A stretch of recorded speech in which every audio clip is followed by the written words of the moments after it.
Magandang hapon po sa kanilang lahat. This is the fourth of the 2021 Museo ng Kaalamang Katutubo Lecture Series. My name is Corazon Alvina. On behalf of Muscat, permit me to welcome you and to hope that you are all well, safe and sound during these trying times. It is an honor and delight to welcome Dr. Mercedes Planta, Professor of History of the University of the Philippines and Faculty Affiliate of the Asian Center and Faculty, Philippine Studies Tri-College Program in UP Diliman as well. She is the author of the award-winning book, Traditional Medicine in the Colonial Philippines, 16th to the 19th Century, published in 2017. She will share her kaalaman about Philippine ancient katutubong kaalaman comprising traditional healing with particular emphasis on therapeutic local botanicals and situate their use and knowledge historically as well as contemporarily, suggesting the holding power of certain aspects of Filipino life force. She will do all of that this afternoon. A Muscat colleague will introduce Dr. Planta more appropriately and comprehensively. In the meanwhile, with your indulgence, may I introduce Muscat, the Museo ng Kaalamang Katutubo, a foundation involved in museum development, studying and safeguarding material culture and cultural education, with UNILAB as its main benefactor. The Museo ng Kaalamang Katutubo is a diligent student of Philippine culture, as it is a committed champion of Philippine inherited and transmitted kaalaman. Muscat's mission and vision are about knowledge, ancestral and contemporary, coursing through time and across ethno-linguistic groups. Muscat is a generous sharer. It endeavors to provide opportunities through which the public can discover, recuperate, understand, appreciate, and celebrate the complex layers of Filipino kaalaman.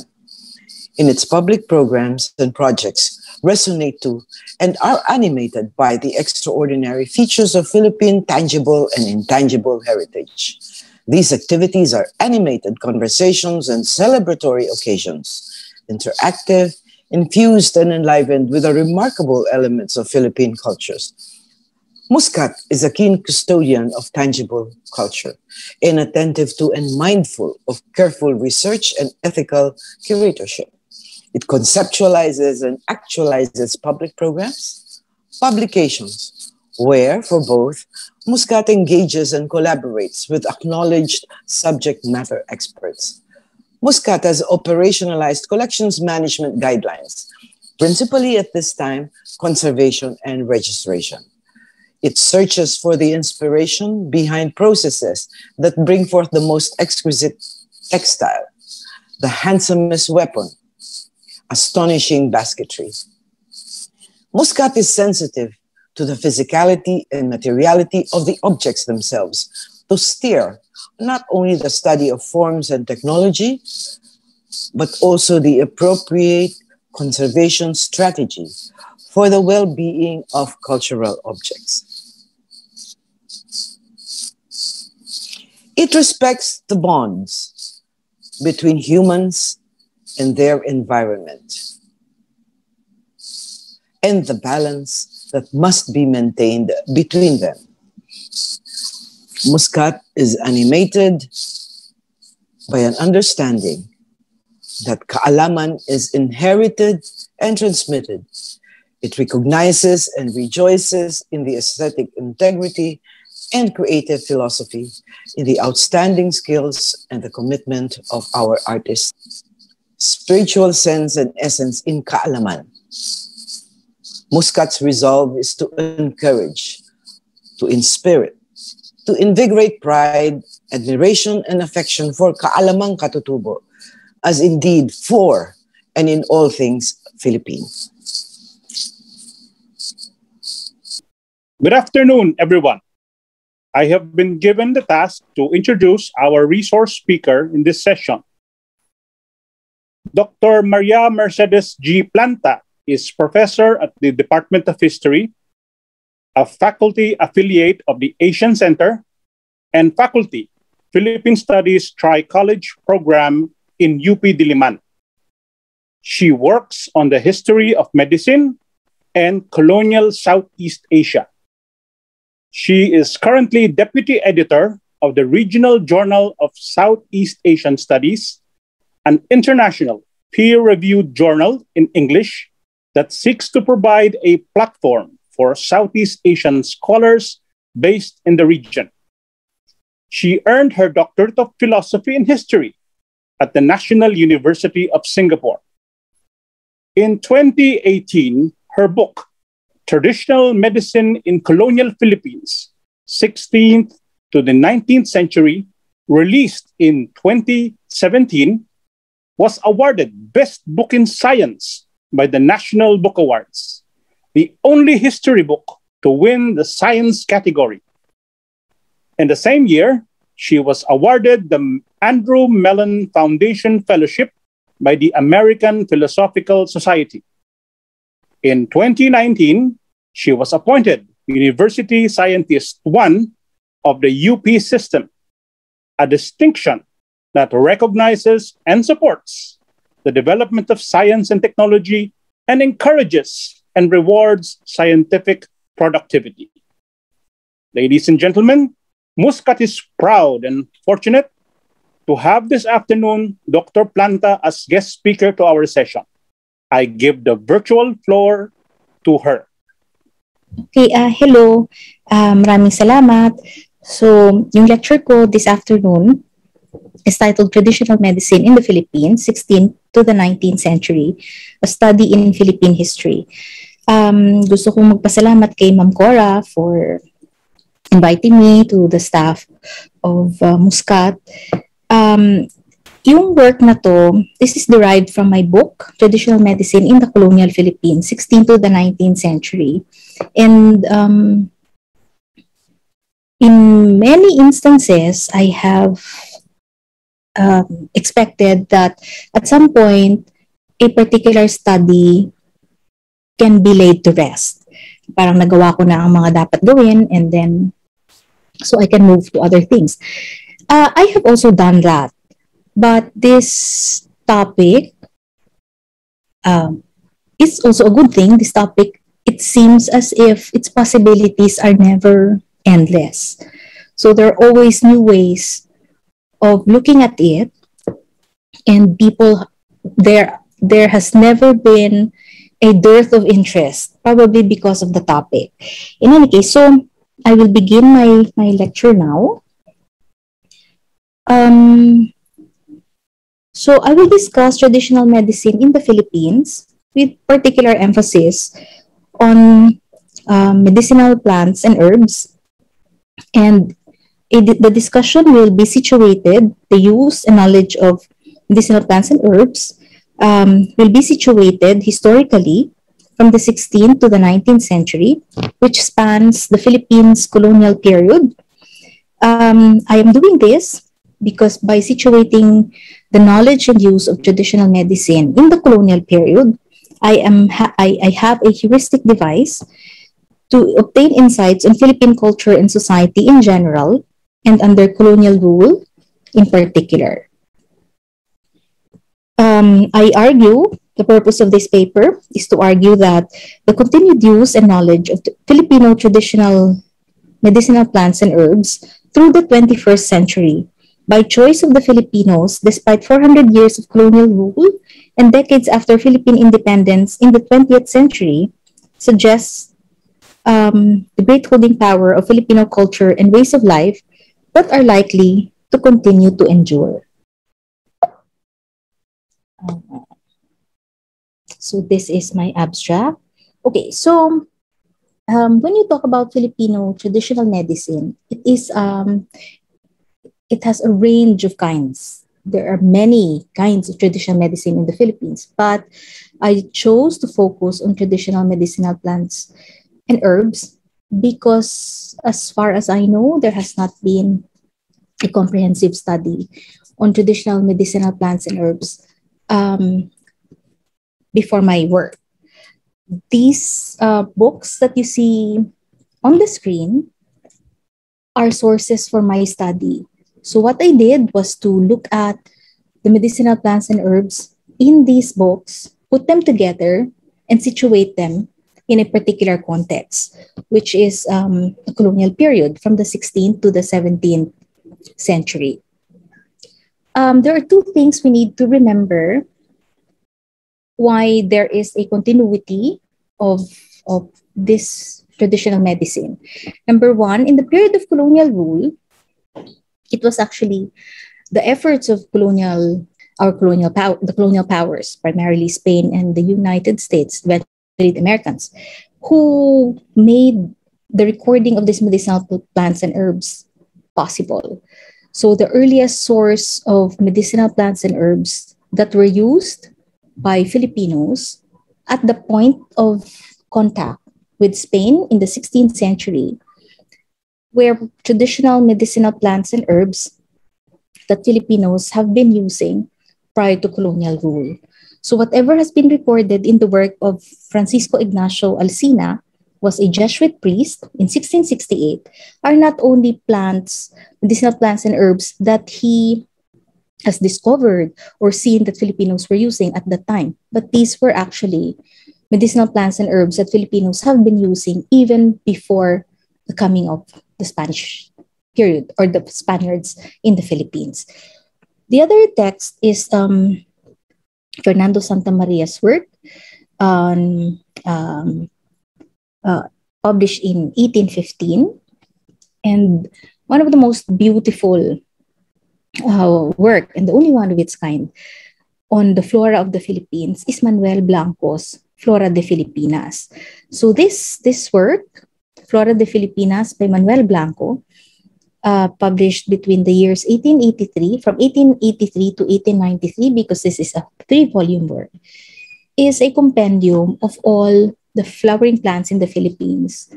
But of the flowering plants in the Philippines, there are medicinal plants and herbs that were part of this collection, of this compendium.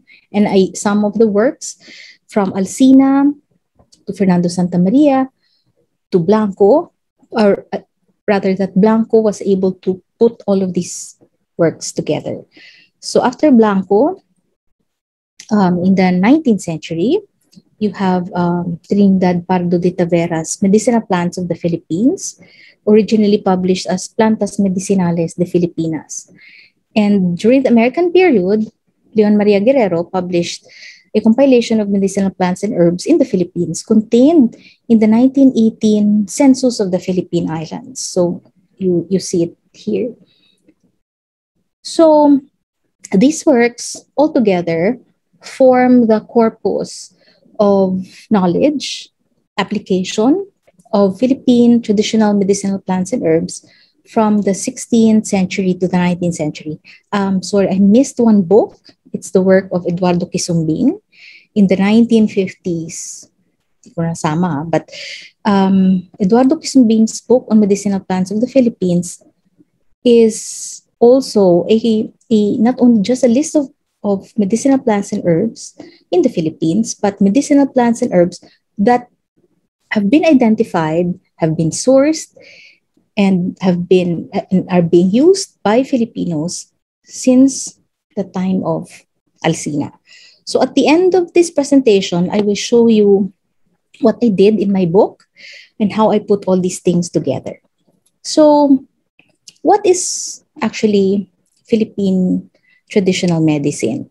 So what is traditional medicine in the Philippines? So I will begin by grounding, more or less a general overview to ground Philippine traditional medicine. So what is it?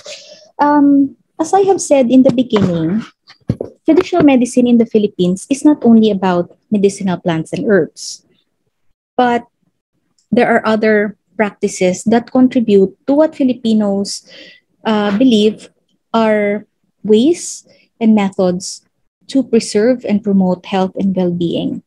So other aspects of traditional medicine includes religious or ritual healing or personalistic and natural approaches to health and medicine. So which means these practices indicate the use of non-biomedical systems. Traditional medical practitioners, in many, if not most instances, are mostly women. And these women healers, which we call by several names, babaylan, herbularyo, sometimes hilot, but they go by a general term that is for a more comprehensive term, we call them the herbularios or the albularyo, perform a variety of functions, including mediating between the living and the dead ancestors. These women employ various techniques such as massage, fumigation, and use of medicinal herbs and other plant medicines. Since the Philippines is a product of this location in Southeast Asia, it is a if you look at the geography of Southeast Asia, the Philippines is considered to be an outlier, meaning geographically we are far from the center, but it does not mean that we are isolated.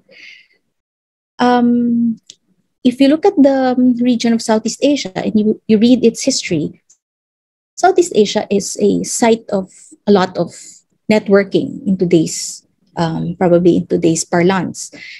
It is a site where people meet, trade, and exchange cultures and ways of life.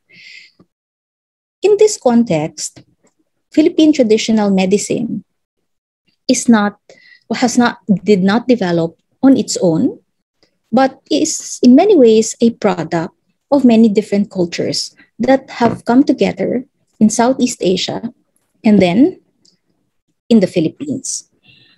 The various medical practitioners in the Philippines and the different types of medical knowledge that they possess indicate that medicine in the Philippines does not refer to a single medical system alone, which means that diverse ethnic groups, such as the Indians and the Chinese, brought their own medical traditions to the Philippines through trade. The Europeans, particularly the Spaniards, not only brought their own medical traditions, but also propagated practices from other cultures that had influenced their own. Along with variations in local ethnic groups, all these influences have resulted in a plurality of medical systems, or the use of more than one medical system for health and illness in the Philippines. So, Filipino traditional medical practices, as they exist today, reflect not only Philippine traditions, but also the influences that have shaped and continue to shape Filipino concepts and ways of dealing with health and illness, and ultimately with the world.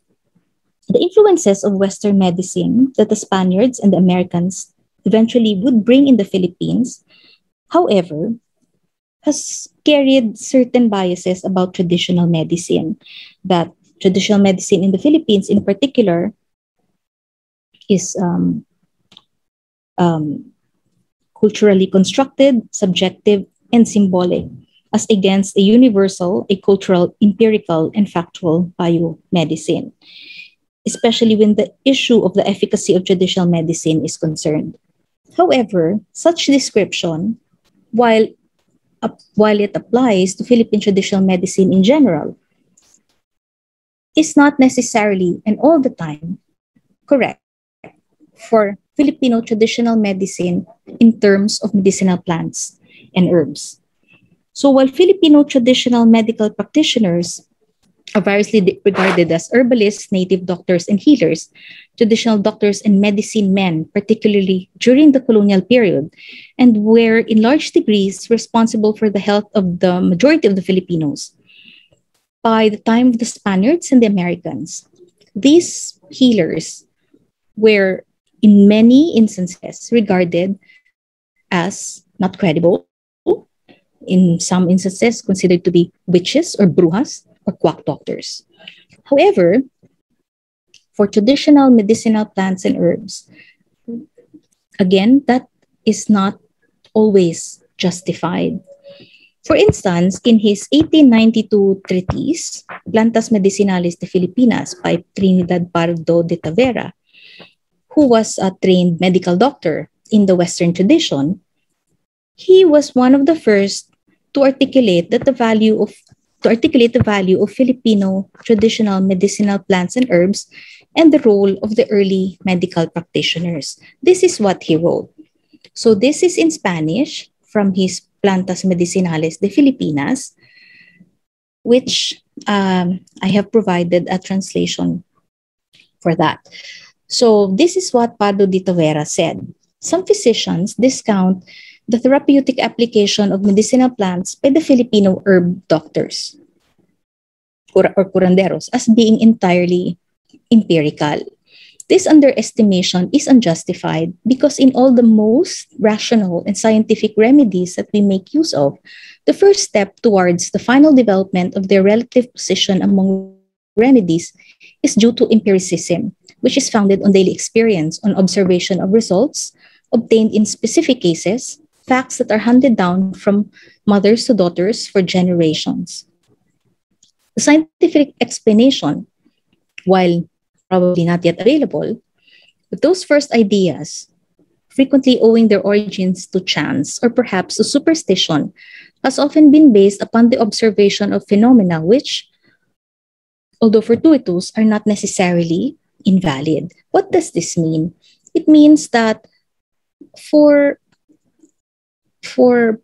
Westerners, probably, the Spaniards and the Americans, there is an underestimation of the capacity of Filipino knowledge of medicinal plants and herbs precisely because that knowledge has been derived from an empirical perspective or an empirical approach. But empirical approach is actually what we call basic research. In basic research, you begin with observation, you observe continuously, and then at some point, the observation becomes more precise because the effects are visible and are viable. And this has been a process that is being repeated for years and decades and centuries. And so even if the basic argument for the discovery of knowledge of early Filipino herb doctors is entirely empirical, it is not absolutely without basis. So that is what Trinidad Pardo de Tavera is arguing for. So because of, number one, process of deriving knowledge is through empiricism to the empirical method, validated through years, decades, and centuries of observation. The other characteristic of Filipino traditional medicine, as I have said, is that it is a product of many different influences: Indian medicine, Chinese medicine, and Arab medicine. One possibility that gives us a sense of this confluence of traditions is our idea, or the Filipino idea, of humoral pathology. So, essentially, what is humoral pathology? This is a text taken from a play written by Francisco de Paula Entrala, sin titulo, or without title. It is a novel published in 1881. And I took this excerpt because it represents what does it mean, what is the Filipino belief of humoral pathology. So in this text, you see there is an exchange of conversation between Don Anselmo and was talking to his daughter, probably someone else. And the text is an exchange that goes as I read it. Heat, how? Said Don Anselmo. Do you feel hot? The windows shall be opened in this house. No, I say what the girl has is heat. Do you see, Charing? It is necessary that you become cool, that you not eat spiced foods, and above all, that you not eat eggs, nor pancit, nor piquant fruits. What you have is heat, and it is understood. Tell me, asked Don Anselmo gravely, what causes earthquakes? Heat, answered the Chinese. That's it. Now I understand. The earthquakes are hot, the heat escapes. We catch it, or it catches us. And now I believe I am such a fool. Feel my pulse, dear Changsong. Don Anselmo buttoned his silk vest and coat and set it beside his daughter. "What do I have?" asked Don Anselmo. "You cold. The young are hot, the old are cold. The earth is hot, the air is cold. The heat of the earth gives heat, cold of the air cold. What is good for you, for me is bad. The human body is not constant, always different. This one has blood, that one none. Here, yes, there, no. This one strong, this one weak. Yes, that's it. Now I see it clearly. And believe me, I had a moment of perplexity and disappointment because I was telling myself that the sickness of my daughter came from the earthquake. Ah, no, that is something else. Ah, understood, Senor Tiangsong. Therefore, there are two, one of the fright, susto, and another one of the heat and of the cold. It is clear. That is why the Spaniards, when they experience fright, they say, no se calor usted. And please tell me, Senor Tiangsong, can charing take chocolate? No, it's hot. And mangoes also hot. And eggs also hot. Ice cream, yes, because it is cold. Chicken, hen, that cannot harm her. Why not? Hot lechon roast or suckling pig is good. Tauri or taho, the atole, the nido, squash are good for her. So what does this tell us? So by the 19th century, the writer of this text, Francisco de Paula Entrala, was ridiculing the popular medicillo of 19th century Manila in his 1881 novel Sin Titulo, Novela de Costumbres. According to Wenceslao Retana, one of the foremost Spanish scholars in the Philippines in the 18th century, a medicillo is the subject of Entrala's ridicule, is a simple practitioner with some notions of medical science, a little or petty physician. In discrediting the medicillo, however, the point of this text is that it is not about just the discrediting of the medicillo, but in discrediting the medicillo, Entrala also describes Filipino traditional beliefs and elaborates on Filipino medical beliefs and practices, while making references to the four humors, giving us an idea of Filipino medical practices during the 19th century. So this excerpt, this vignette, suggests that Filipinos subscribe to humoral pathology. From this belief or humoral pathology, health was thought to depend on the temperature balance of the body, whose equilibrium is constantly threatened by external influences such as the different seasons, wind, lifestyle, diet, age, and climate to which the body is exposed. So an excess of these influences may lead to extremes of hot and cold and dry and wet, which may upset the body's equilibrium and lead to illness. So in principle, the idea of humoral pathology is just the balance of body temperature.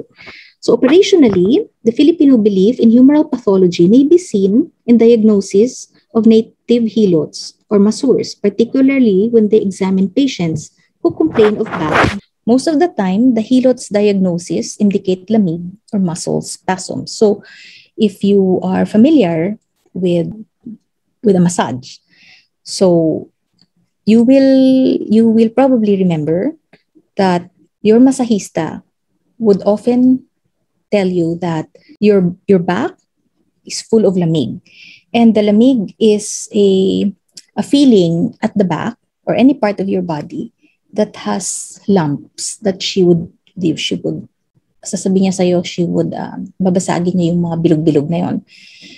So yung lamig na yon, these are the cumulative lamig that gets into the body and must be taken out so that the human body or yung katawan mo will feel relief.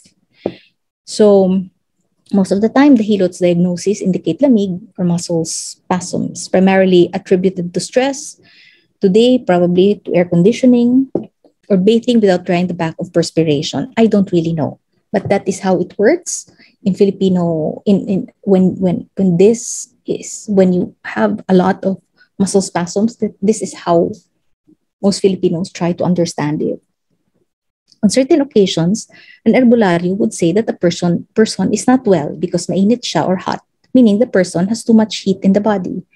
Even Rizal, our national hero, once wrote, "Air, heat, cold, mist, and indigestion are the sole pathogenic causes in the country." But the idea of humoral pathology is not solely a Filipino thing. There is an equivalent in Latin America, or most properly referred to as Spanish America. So here is a text published in 1877 by George Squire, Incidents of Travel and Exploration in the Land of the Incas. Here, Squire is an American archaeologist and journalist whose work ranges from anthropology, ethnology, and archaeology in the United States. And here he describes the Peruvian's humoral pathology. This is what he says. The Limeros had formerly many queer conceits and maxims about diet and medicine, which have greatly given way under foreign contact, but which still lurk among the masses. As among the Chinese, everything resolves itself into yin and yang, positive and negative, white and black, male and female. So in Lima, all food is held to be frio or caliente, meaning hot or cold, cosas que se oponen, things hostile, and which, if introduced into the stomach at the same time, would be dangerous, if not deadly. It will never do to take chocolate and rice at the same meal because se oponen. They are opposites, and a dram of Italia or brandy on a banana would inevitably produce an empacho. Chickens are frio, but beef is caliente, meaning frio is cold, beef is caliente, meaning warm, and agua de pollo, or chicken tea, or chicken soup, instead of beef tea, is the proper thing to give a patient suffering under acute or inflammatory disease. You must not take cold water after a fit of anger, nor wash yourself after a hard ride or when you have a fever. What is being described here is not really absolutely true. When he says that it will never do to take chocolate and rice at the same meal, that does not really necessarily redound to producing empacho or stomach ache, because we actually do that. Some of us do that. In fact, the principle of champurrado is this chocolate and rice at the same time, or the same meal, meaning probably he means the same meal eaten together or as a dish like champurrado. So for them, for the Limeros, probably that is what they believe, because that will give you an empacho, being rice and chocolate for them are opposites. Or brandy on a banana, that's not also necessarily true either, because for instance, if you like crepe, there's a banana crepe with brandy. So it does not necessarily produce an empacho. But what is being said here is that the Peruvians, like the Filipinos, however the details of that belief is being put into play, believe in the idea of a balance, of the correct balance between hot and cold as a prerequisite to a feeling of health and well-being. But why is it that Filipinos share a lot of commonalities? I mean, share something in common with Spanish America, apart from the fact that we were once a Spanish colony. It is also because that Spain, actually, its medical tradition on its own, the Spaniards brought it to the Philippines. But the Spanish medical tradition is not altogether like purely Spanish, but carries also a lot of influences. Spain, for a long time, has been under Muslim rule. And so the idea of Muslim medicine has also gotten into Spanish medicine, which in many instances also was brought to the Philippines. So our medical tradition is a product of many different kinds of beliefs and influences. So this presentation that I'm talking about is a study in Philippine history, even if it is a study of traditional medicine, precisely because when you study traditional medicine, in this case, medicinal plants and herbs, they are situated in a particular geographical time and in a particular context. So to understand them more properly is in effect not only just will yield a study of traditional medicinal plants and herbs, but also a study of Philippine history, of how this knowledge came to be passed from one generation to another and continues to this very day. Altogether, Philippine traditional medicine is a holistic medicine. So the way that we understand medicine, our ideas of health and wellness are not just about one aspect of being healthy. It is a total health and well-being. What does that mean? Prior to the period of colonialism in the 16th century, again, traditional medicinal plants and herbs, and those who had knowledge of the uses of these medicinal plants and herbs already form the bulk of our medical care.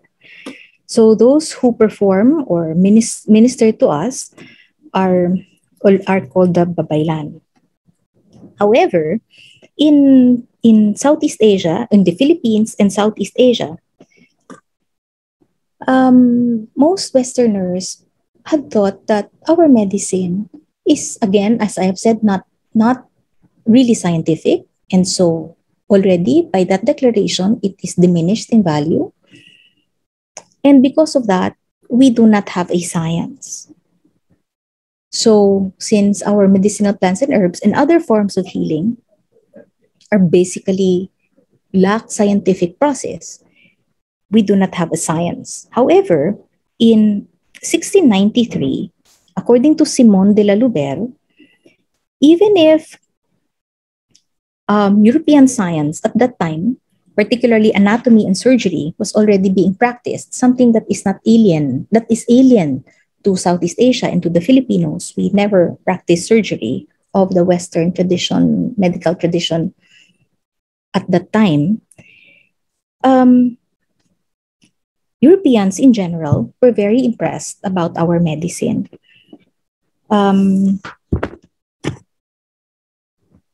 medicine cannot merit the name of a science, according to them, because we do not have any principle of medicine, except that one which we have learned from our ancestors. Whatever was passed on to us is something that has never been altered.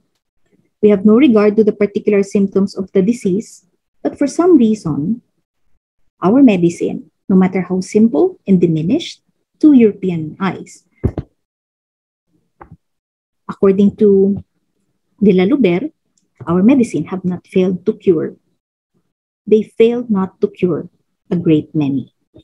At the time, in the 17th century, European medical practice that was brought to Southeast Asia, especially to mainland Southeast Asia, can be described as something that is almost similar to what we know of proper medical training today.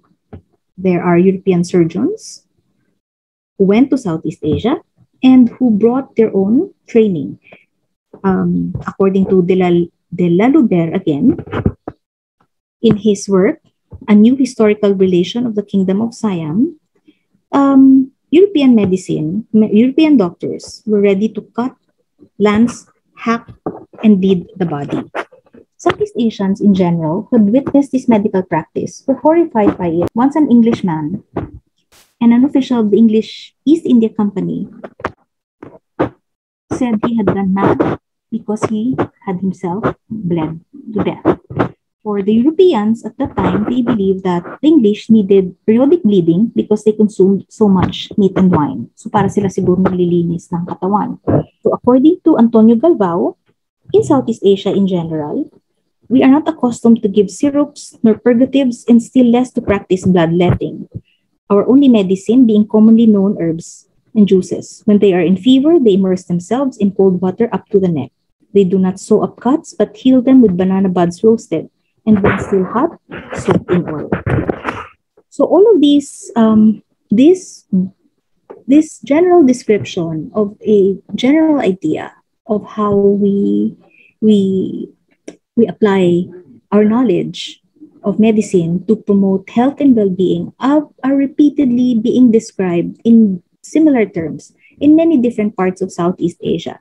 And all have the same conclusion that generally we do not have a science. But despite that, all of these observers in Southeast Asia and in the Philippines, eventually until the Spaniards came, all of them agree that whatever we have, no matter how different from that of European medicine, actually works. So, um, apart from healing, conducting rituals, and mediating between the spirit world and the material world, which some of our traditional medical healers or practitioners are doing, there are disorders that they also encounter that needed specialized skills. So apart from being healthy physically, there are medicines that and medical practitioners that engage in a particular kind of healing that does not necessarily concern the human body. So traditional medical practitioners who deal with health beyond the physical are also known as ministers of religion. So there are also those who practitioners that use magic for all sorts of things. For instance, unsuccessful lovers can resort to malign magic so that adolescent infatuation or hysteria was routinely described to the magical wiles of some suitor. It was believed that magic could also kill. So every community had its famed practitioners for both applying and counteracting such magic. Apart from magic, there are herbs and plants that possess extraordinary qualities. So apart from the medicinal plants and herbs we use for most of our health concerns, there are medicinal plants and herbs that carry a different kind of quality. That does not necessarily mean herbs that have a direct bearing on the physical state of health only. In the 17th century, as Alcina described three medicinal plants that have purposes that are not only for the physical well-being. These plants are used by these ministers of religion who do not only minister to physical health but also to other concerns beyond the physical. The plants that are being identified here, there are three: Tagonlipon, Daligmata, and Buringot. I tried to look for their scientific names, their other local names, and for their scientific correspondence, which I did for the other plants that I have identified, but I could not find them. So as of this moment, or as of now, these three plants are only plants that bear the name of Alcina, who recorded them.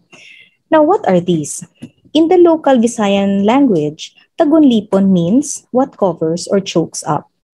Filipinos claim that whether it is the root or the leaves, the Tagonlipon rendered invisible whoever carries it with him. So this is probably used like as some sort of a talisman. The user who goes up to the house in the daytime or at night sees who is there and what they are doing but is invisible to the rest.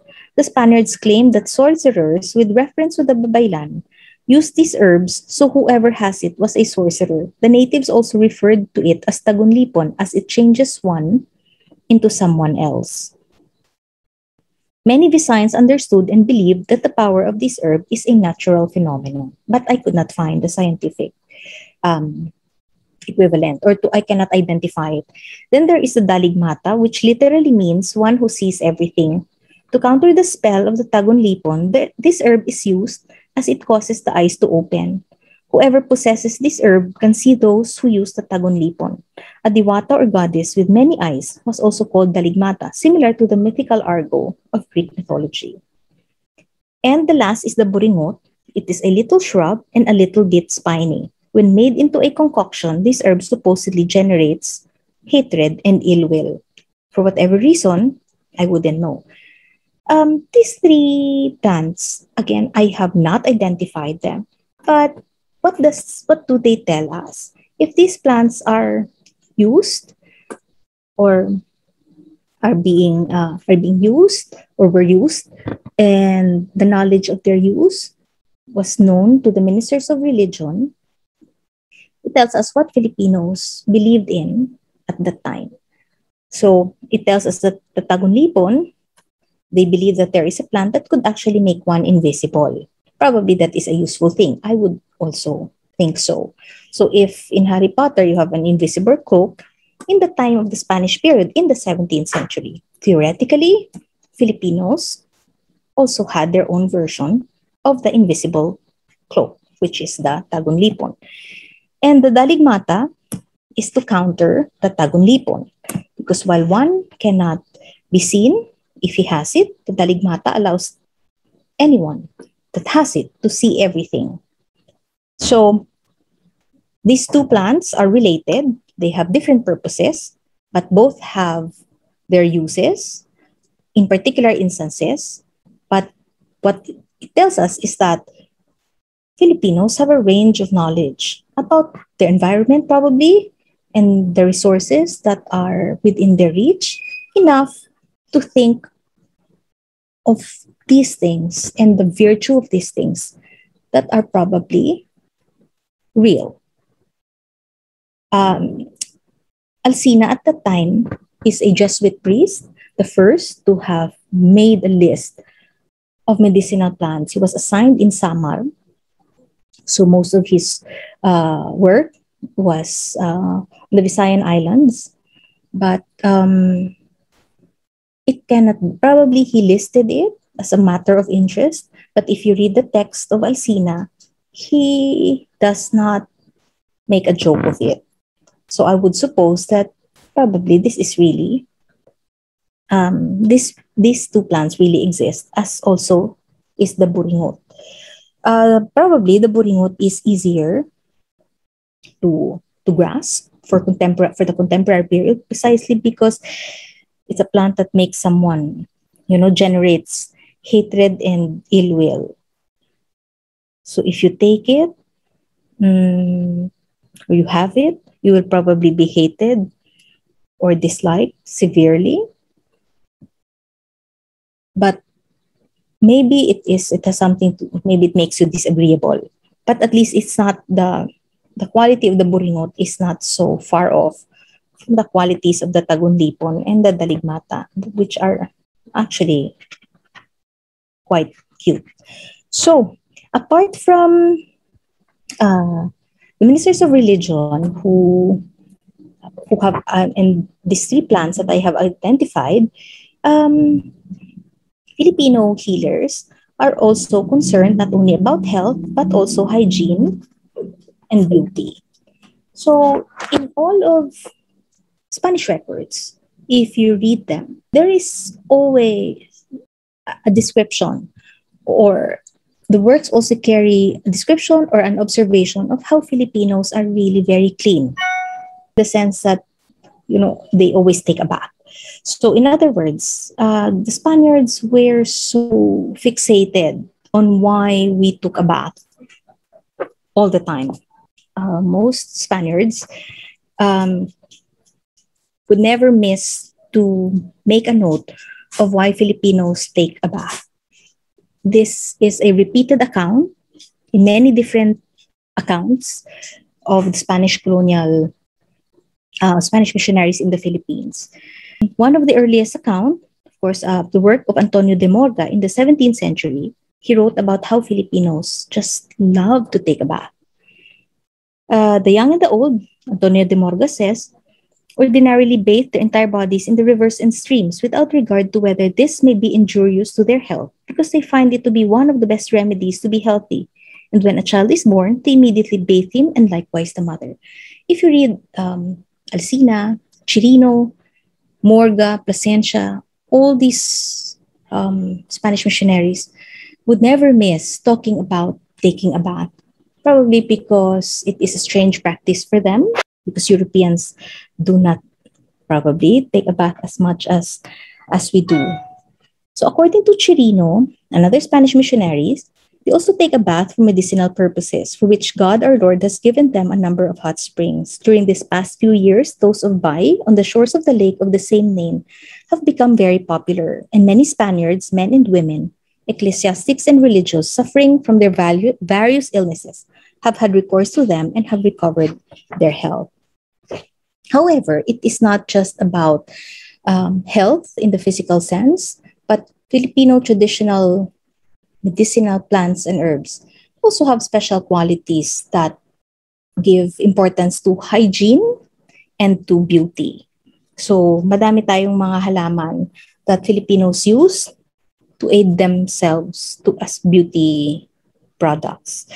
So, for instance, in the time when we had no idea of a perfume yet, Antonio Pigafetta, the chronicle of the earliest chroniclers, noted how he smelled the perfumed scent of benzoin and storax on two Butuan Rajas, and observing how the Visayans laundered their clothes with citrus, not only because of its effectiveness in removing stains, but also because of the fresh odor it left in them.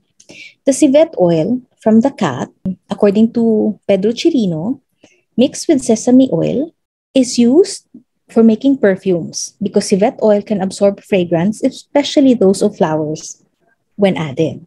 So I don't really know how the civet cat oil is obtained, but it says here, the civet oil mixed with sesame oil.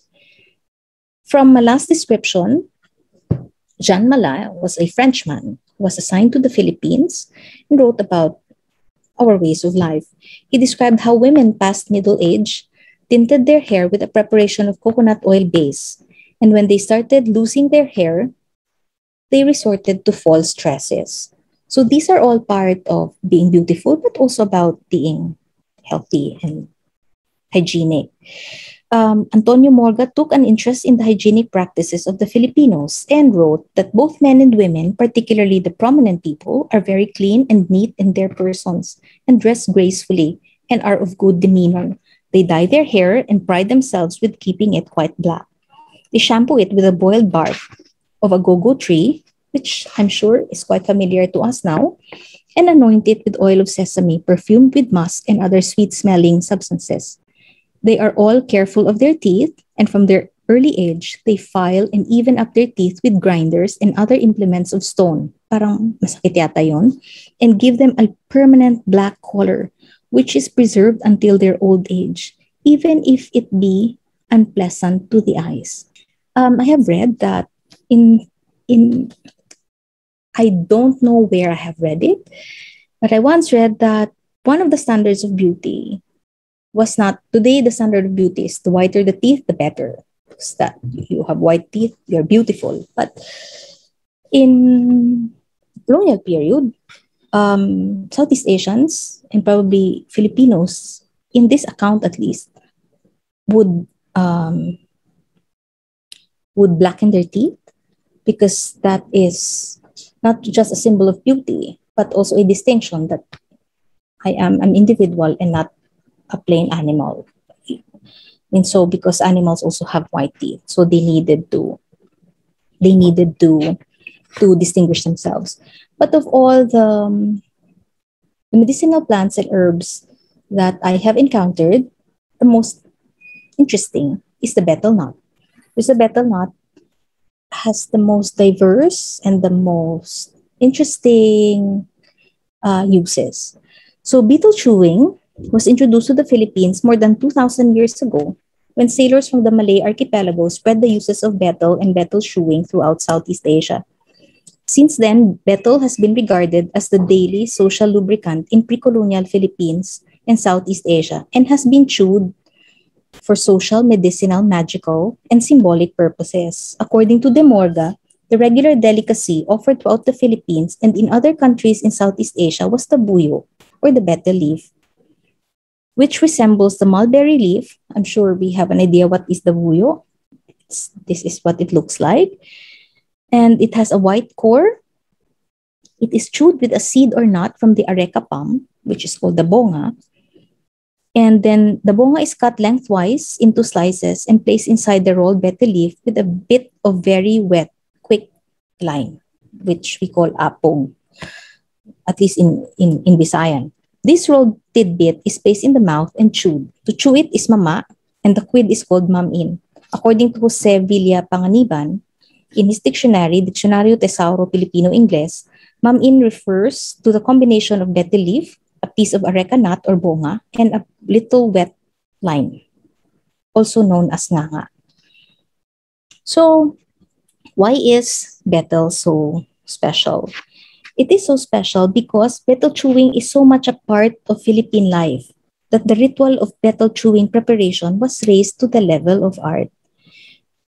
If one is interested in learning about what are the dowries that were being offered in the pre-colonial, in the colonial period, one of them includes a betel nut box. According to the records, men would carry the betel in specially made boxes or pouches, in the same way that smokers would carry their cigarettes or their cigarreras. Betel chewing, like smoking today, is the prelude to all types of conversation that lead to business, gossip, romance, etc. So betel nut chewing was part of bonding. So if today we go to coffee shops or sometimes to tea houses, milk tea houses, it used to be in the past, people would gather together and take betel.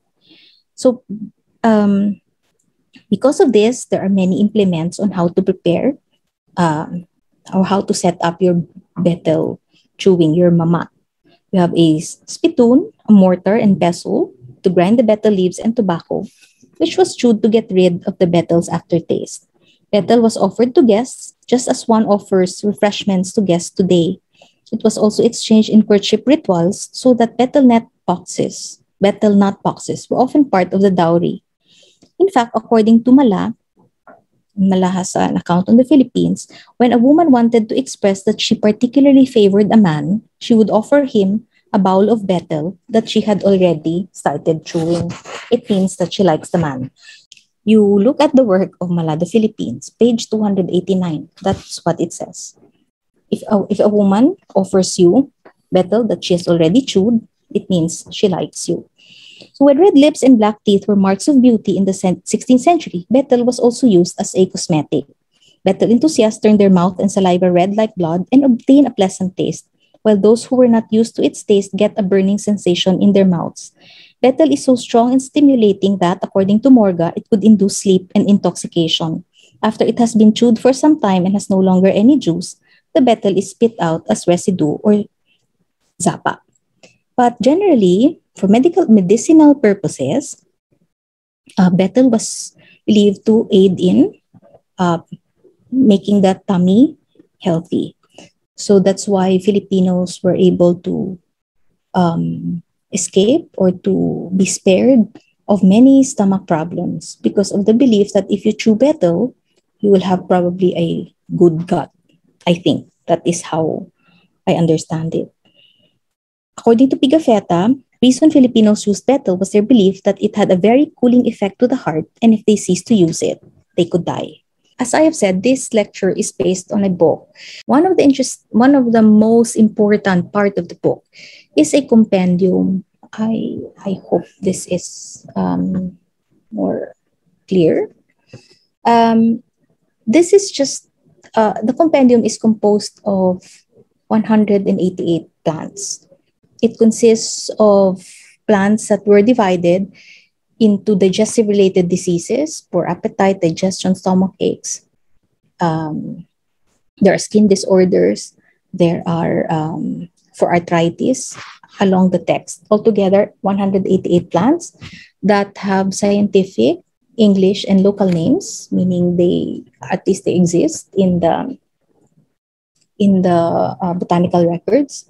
And I have indicated here the preparation. Why is this compendium important? Because it gives us a range of the mastery of the herbularious knowledge of medicinal plants of the Philippines, the health problems that had besetted us in the period when there were not a lot of doctors in the Philippines. One of the reasons why, and probably the most important reason why Filipino knowledge and use of medicinal plants and herbs continued was the fact that in the colonial period, there were really no doctors. The doctors who were here were essentially doctors who were meant to serve the colonial population, not the subject, not us. So most Filipinos were left on their own. So the practice of the herbularius persisted over time. This is how it looks like. So, of the 188 plants that I have listed, I chose several. I have identified the scientific name, and I have provided the English name. In the compendium, these medicinal plants also have their equivalents in many different languages in the Philippines. So if you see here, the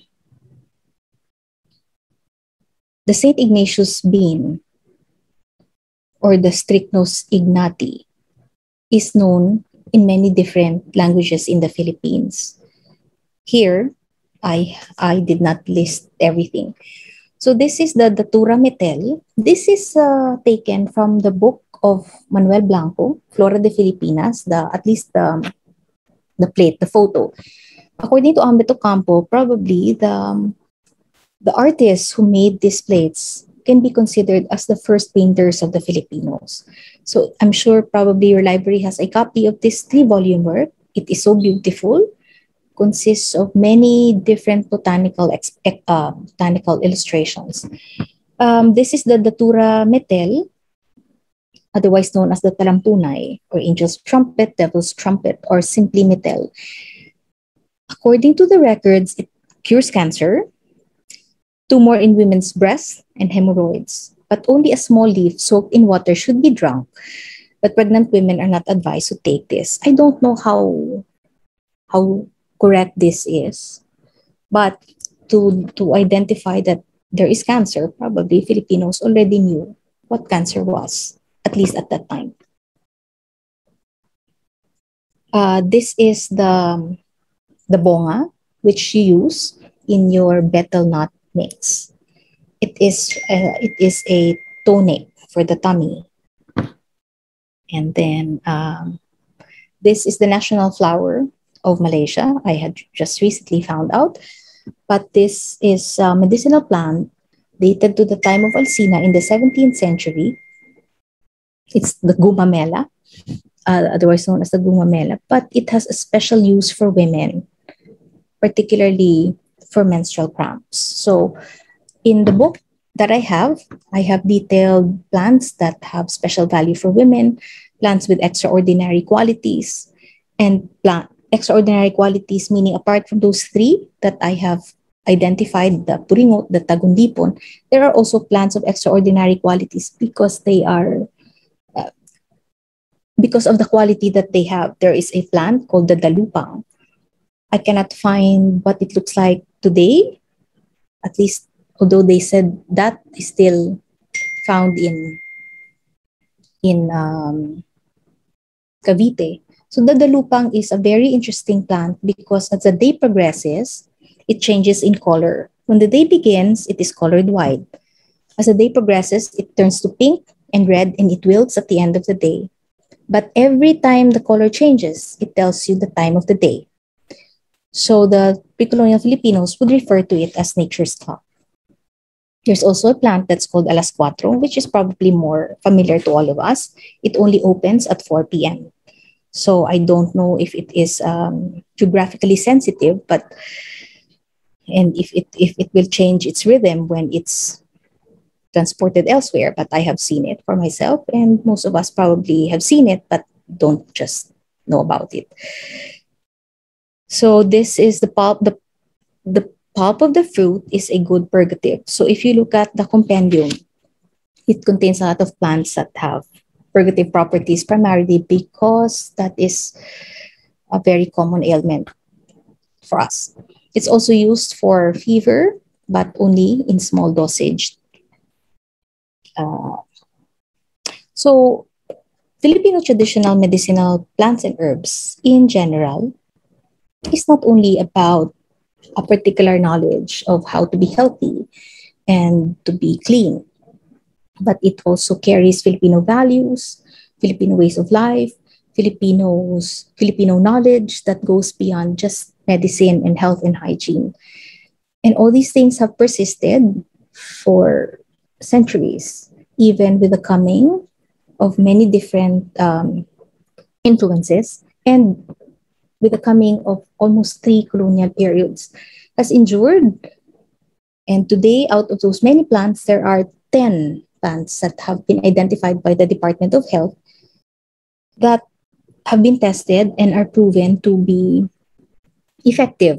But of course, these are only your food supplement. So probably there will come a time when these plants will no longer be just considered food supplement. One of the most famous is the lagundi for cough problems. So anyway, so this ends my lecture.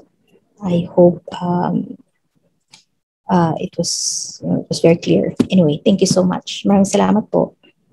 Thank you, Doc, for a most informative and interesting presentation.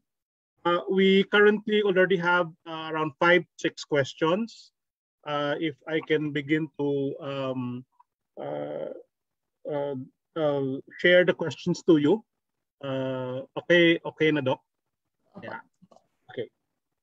Our first question, Doc, is from Arvin Berte. He asks, if we want to learn herbalism or naturopathy, do we need to go through the same process with modern medicine? Or can we just learn these without the required medical knowledge or medical experience? I think when one wants to,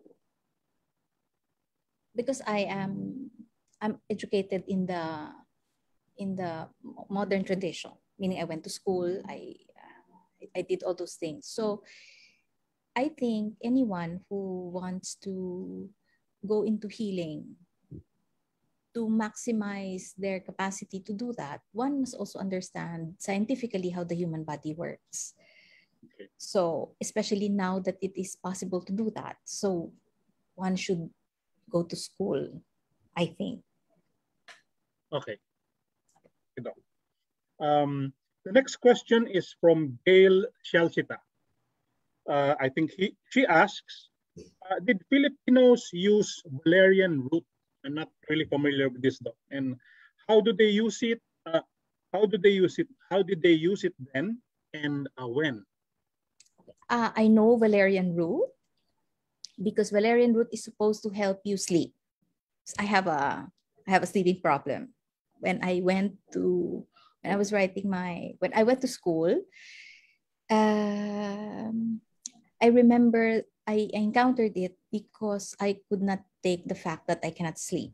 And the doctor that I went to and asked for help said, that was quite weird. Sabi niya, oh, if you cannot sleep, just go ahead with it. On the third day, whether you like it or not, you'll be able to sleep. So I didn't, parang wala nang pakiramdam si Doc.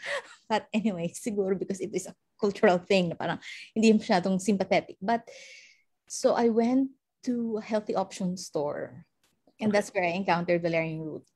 And I know that it helps you sleep, but I've never encountered that in the compendium that I have. Plus, in my experience, Valerian root doesn't really work. I mean, unless I take like a bag of Valerian root, it will probably knock me out. But the prescribed dosage, it doesn't really work for me. But that is what I know of Valerian root, and I used to, because I don't like to use when you can't sleep. It's difficult to just take medicine that are synthetic, or, better go with the healthy stuff. But it doesn't work for me, and I have not encountered it in my work. Yes. Okay. No pre-colonial or 19th, 18th century references. And I have not encountered any condition that required help sleeping. Okay. At least in what I have, if I remember correctly po. From the or old sources. Okay. Apo. A question naman, Doc, from Evangeline Lopez. Can you please contextualize the meaning of humoral pathology in the discussion of Philippine traditional medicine? Um, What is the context daw, Doc, where humoral pathology was applied? Humoral pathology in its most basic, the most basic understanding of it is just a balance of temperature. So you have to be both, have a healthy balance of heat and cold in your body. So for instance, in when you feel hot, you don't eat durian because durian is a hot fruit. So it will not aid you in when you're hot. You probably will have a fever. If you apply the humoral pathology in looking at yourself, you can't have durian because durian is a hot fruit. So instead, you probably should have a watermelon. I mean, provided that you don't have a tummy issue. So in humoral pathology, everything has a temperature. The fruit, the food that we eat, not just the weather or the environment around us. So that's how it is. When you feel cold, you should eat something that's hot, like chicken soup, to to to elevate. I mean, to probably relieve you of that feeling of cold in your body. So yun po. Okay. Thank you, Doc. We have another question from Mr. Alex Yap. Okay. Since there are scant, if any, written records of the years before Spanish contact about islands and their population, can we or should we assume that these traditional healing practices and the materia medica existed before the Spanish arrived, and the early Spanish accounts would be those of practices they came upon at their arrival and during early contact with the communities? I think so. As I argue, the earliest text that I used is the text of Alcina, Historia de Visayas, situated in Samar Island. And Alcina did not only stay in Samar alone, but it was in Samar where he stayed the longest. And it was in Samar that he was able to gather all this information about how Filipinos treated themselves, particularly with the use of medicinal plants and herbs. His work was made in 1668, more than 100 years after initial Spanish colonization of the Philippines. But I think it is safe to assume that whatever Alcina had recorded were actually the plants that Filipinos in the pre-colonial period have already been using. So that's why it is not impossible to be able to have a window into pre-colonial life because of these Spanish accounts that are actually there are quite significant number of accounts that would give us a window into many aspects of Philippine pre-colonial life. Yes.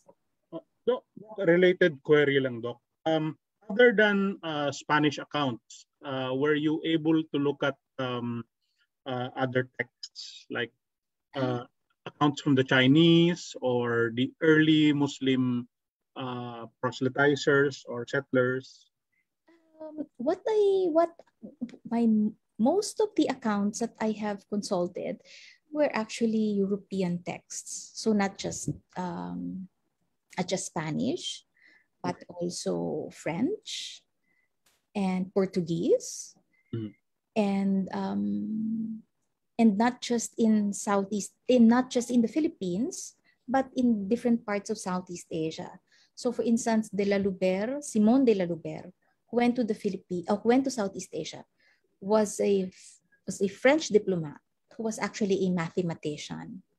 So perhaps the region was very struck him significantly. for him to be able to note certain practices of Southeast Asians, which are, when you put them all together, have some sort of resonance in the Spanish records on the Philippines. There's a consistency in the sources. Opo. Doc, thank you. Another question from Tracer Mansueto. Was it ever documented that Babaylanes, some sort of hallucinogenic plant, to be connected with the other realm during their ecstatic hits?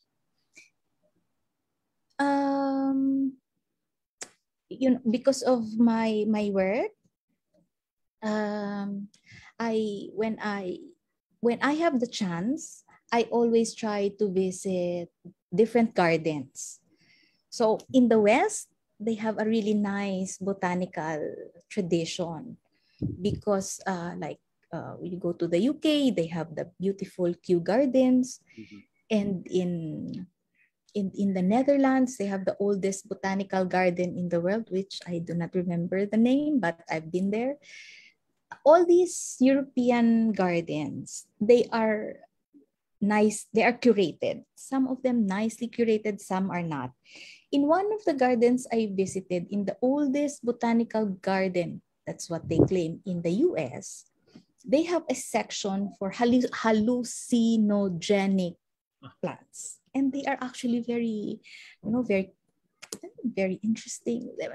Their plants are hallucinogenic plants that are poisonous. And these plants are they are, the facts for these qualities are quite well documented. But in the Philippines, I know that when the herbolarios go into a trance, they seem to be like, the manner of being in a trance, like they are possessed. And Morga, for example, would note that these healers would get into a fit. But I don't know if they are taking a hallucinogenic plant. I've never encountered that. Although hallucinogenic plants really exist. I mean, well documented, nice, very interesting. We don't have that in the Philippines. Yes, but they do exist.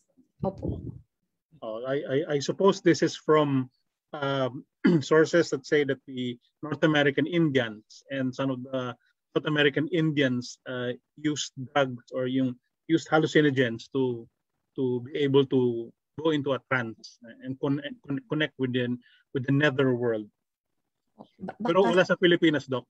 At least sa atin siguro talagang hindi niya kailangan ng upper. Parang kaya na niya mag-trans. Hindi niya kailangan ng assistance. Okay. So I think ganun po yun. Pero nakakatuwa yung mga. I remember visiting a botanical garden and I asked the keeper if I can visit the section with the hallucinogenic plants. And he looked at me very strangely and he said, "Do I plant something bad?" And I said, "Well, no, but these things, you see them, they're really quite very cool." I mean, in England, they have a garden for just one garden solely for hallucinogenic plants. And every single plant has that property. It's really it's very nice, very cute. Okay. Thank you, Doc. Okay. We have another question, a more serious question, I think. From Jojo Ariola. What plant is interested cures cancer and breast tumors? The one that earlier, Doc. Yeah, I saw, but these things, we should look at them critically, because I really don't know what cancer means in the particular period that it was recorded. So take it with a grain of salt lang. Opo, I think. It was the plant that I showed earlier today. Okay. Yes. The talampunay, I think. Yes. Doc, from Russell Lorenzo, are there any mention of our ancestors using plants to aid them in cleaning and breathing aside from bugo? Okay. I have to acknowledge Russell. Because Russell, I met many years ago when my book came out. He owns an organic shop and he's very keen on discovering our own natural, our plants with natural healing properties. So, gugu is just mostly for the hair. For the hair. Okay. There is I think also the aloe vera. These are well documented plants that have very specific functions. But in bathing, I think when for women probably when they have given birth, they are bathed in a mixture of leaves from Panaba, I think, and then because it gives it aids them in regaining back their strength. So my God, if you want to probably marami kang galis, a guava leaf bath is always a standard. Yes. A standard fare for anyone with a skin disease. Antiseptic ata yung properties ng doc. Ano po? Antiseptic yung Ay, opo, because properties. it has antiseptic properties. Opo. He has a second question. I'd like to mention the follow-up question. How different are the herbal medicine plants used now versus the historical accounts reveal? Are the actual uses now very different from how they were described then? To clarify, has the practice of traditional medicine become progressive or is it improving? In sometime in the 1990s,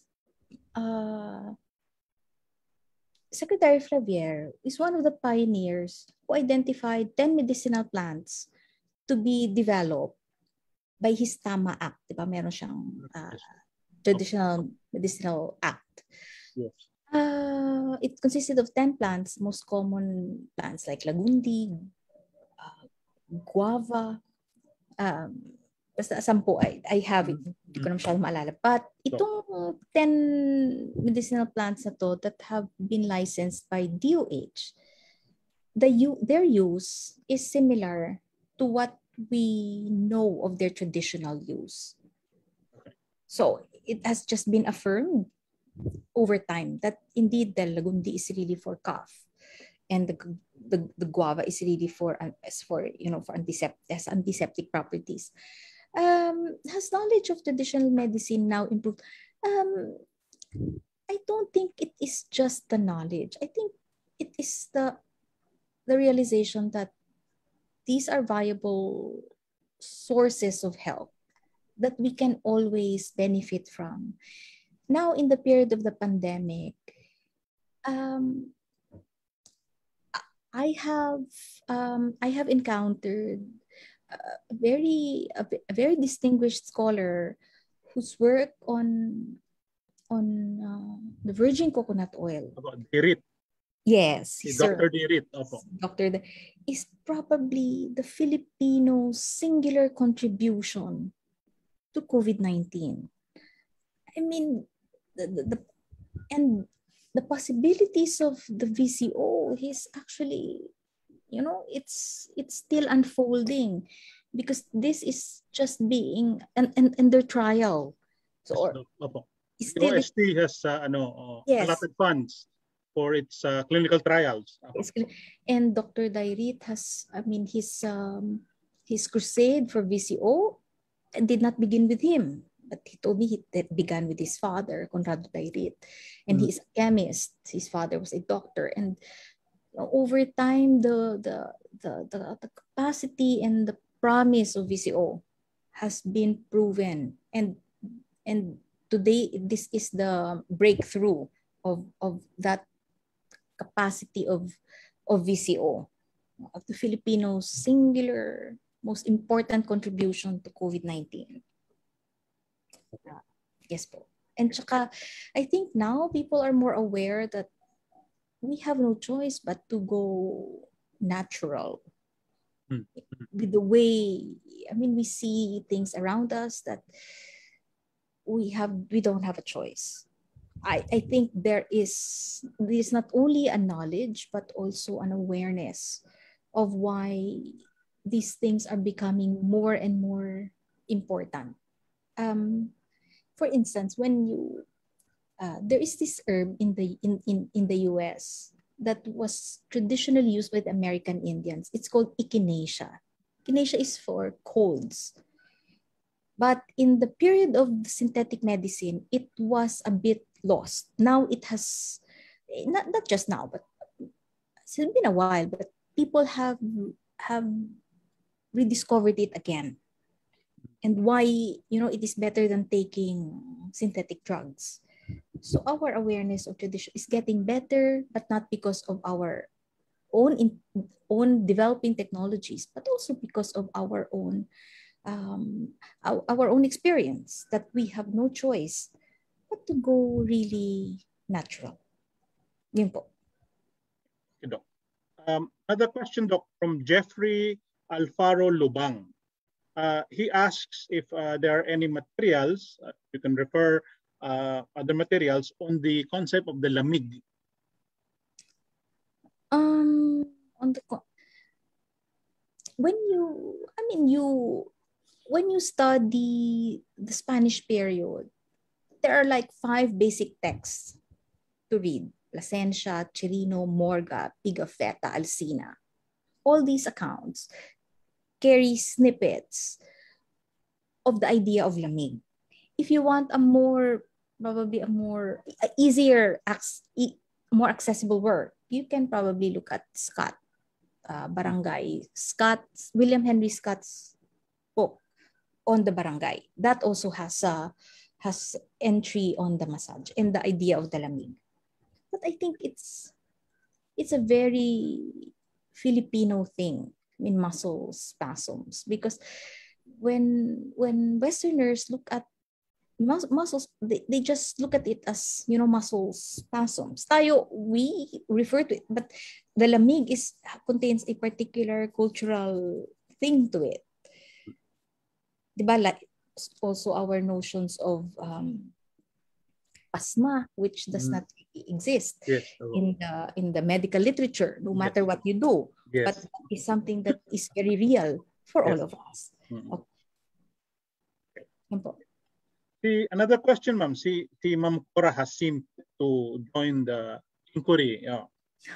Has laboratory analysis been undertaken that determines what makes a fruit or food hot, as you referred earlier, or cold? For instance, what makes a durian fruit a hot fruit? I've never tried to find out if there have been scientific efforts to determine the hotness or the coldness of a fruit. Okay. These things I know because we my family, I think most Filipinos like eggs. You don't take eggs when you have allergy or you feel hot, because eggs are hot. Watermelon is cold, so you don't take it when you have a stomach problem, because you will have to go to the toilet repeatedly. So, but I have never tried to check if there is a scientific basis now for determining which fruit is hot, which is cold. Ako, lang to, parang sabi-sabi lang. Okay. Sabi-sabi lang. Okay. Testimonial lang, Doc. Okay. Opo. Okay. We have another question, Doc. Actually, marami pa, Doc, mga tanong from Lagos Soel L. If I may ask, based on your research, when was the practice of betel nut chewing introduced in the Philippines? Sabi was introduced into the Malay archipelago about 2,000 years ago. So, kailan bang 2,000 years ago? Parang, anong bang century yun? Parang 21st century minus 1,000. 17th, 18th century? 17th, 18th century, yes. Oh, no. But I wouldn't know. Yun lang yung account na nakita ko. Probably earlier. Probably earlier. But I cannot go beyond 16th century kasi yun lang talaga pinanghahawakan ko. Okay. Yeah. Thank you, Doc. Another question from a Miss Jennifer Gomez. Were cannabinoid plants and medicinal mushrooms a part of traditional Filipino medicine? Parang hindi eh. Kasi parang marijuana is like, it has been used for, I think, as long as humankind. But in the Philippines, parang wala pa akong na-encounter. Tsaka yung mushroom na na-encounter ko, either yung kinakain mo lang or yung poisonous. Di ba parang pag may nut thunder, the following day may mushroom na tumutubo, but you have to be careful kung poisonous o hindi. Parang yun lang po ang na-encounter ko.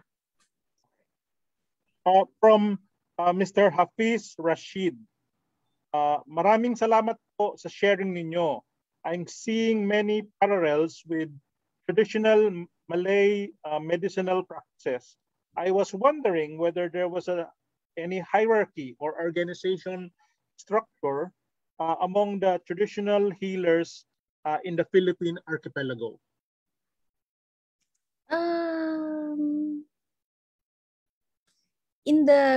Di ba, pag inaral natin, when we study traditional or pre-colonial Philippine society, the hierarchy is not just among healers, but among men and women. That is not even a hierarchy at all. Okay. The realm of ritual, healing, and all of that, it belongs to the women. I mean, that's why there are in the records, you will see that men sometimes would dress like women and then perform all these trance, because it is only the women that the gods would listen to. So in the realm of ritual and medicine, the women have more, that is their domain. But the realm of warfare is generally the realm of the male. Of the men. Of the men. But that is not to say that there is one is greater than the other. I think it is equal. I lived in Malaysia for quite some time. There are many similarities of the way I mean, in Indonesia, Malaysia, our notion of traditional healing in many ways are very similar. But what I know, at least from the experience I have with living with the Malays, when I go to the countryside or when I visit a garden, I know the things that I can look for because I studied them. My Malay friends, they go to a park or a garden, they know what these things are because their mothers have taught them. And these are also your modern day Malay who are educated in the Western sense. And it is almost like a similar pattern. I mean, I have not lived with many Malays. The only Malays I have lived with are the educated Malays because we were all in school. And I lived with them for a long time. But that struck me because unlike Filipinos, most Filipinos who are, most of us need to be reintroduced to the possibilities that our environment have offered us. The Malays, they know their environment. They know which plant to pick for eating, which one is sour, which one is this, and then they put it all together. And then I'm like, we just go for a walk. The next thing I know, we come back with loads of things and that she puts in the pot, and then she cooks, and that is one thing I will always remember about my Malay friends. The being so in touch with their environment, unlike most of us. Okay. The question strikes me as what comes to mind, no? Have there been accounts of whether a babaylan or a healer is an expert more than the next, like apprenticeships and sages or mages? I mean, in the games, you know? Minsan kasi, healers in the Philippines, they have many skills.